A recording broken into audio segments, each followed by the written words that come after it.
So the first thing I'm gonna do is actually check for PMS. So I'm just gonna squeeze, make sure it comes back, which it did. Can you just wiggle your toes and you can feel this? Yep. Okay, so because we spray, have you had your ankle tape before? No. No? Okay, so because we use adhesive spray, we're just going to test it on your wrist first just to see if there's any adverse reaction. So you just spray a little bit on the wrist and we just kind of wait for that. So while I'm waiting to see if there's a reaction, I'm going to check decap BTLS just to make sure that there's no cuts, abrasions, anything like that on her foot, which there doesn't appear to be any, so I don't have to do any wound management. So now I'll go back and recheck. So there was no adverse reaction, so that means that I can spray. So I will take the spray and just kind of do a light coating all the way around the ankle, spraying around and around and around. And then from there, I'll take these beautiful makeshift heel and lace pads that we have and making sure she just keep your foot in a neutral position the whole time I do this. And I'll just kind of keep cueing you as long as my heel and lace pads will stay on, which they should, hopefully. Okay, so now, because we're taping for ankle inversion sprain, the first thing I'm going to do is just put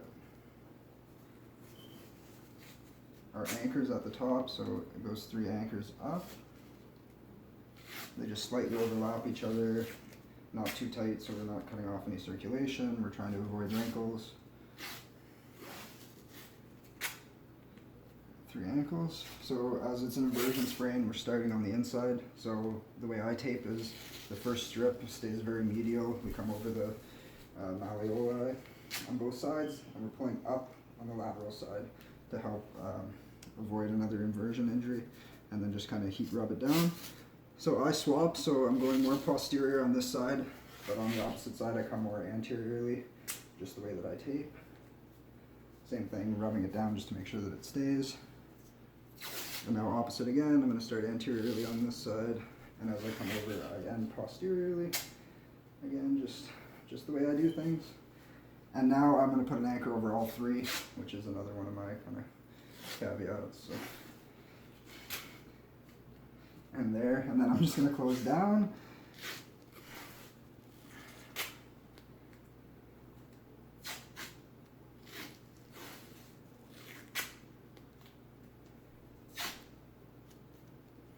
Make sure I get the beautiful heel and lace pads in here. And just one more right down.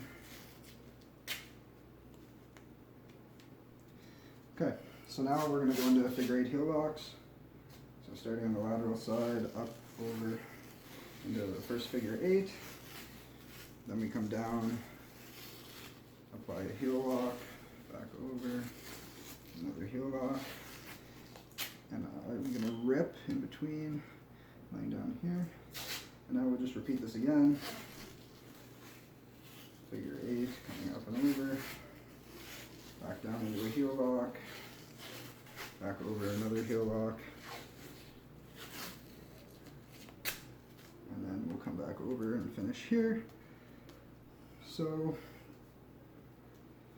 we have no windows here, any visibly. There's a few wrinkles, but it's not too bad. I'm going to check PMS again. So pulse, it comes back, and you just wiggle your toes, and you have feeling here. Yep.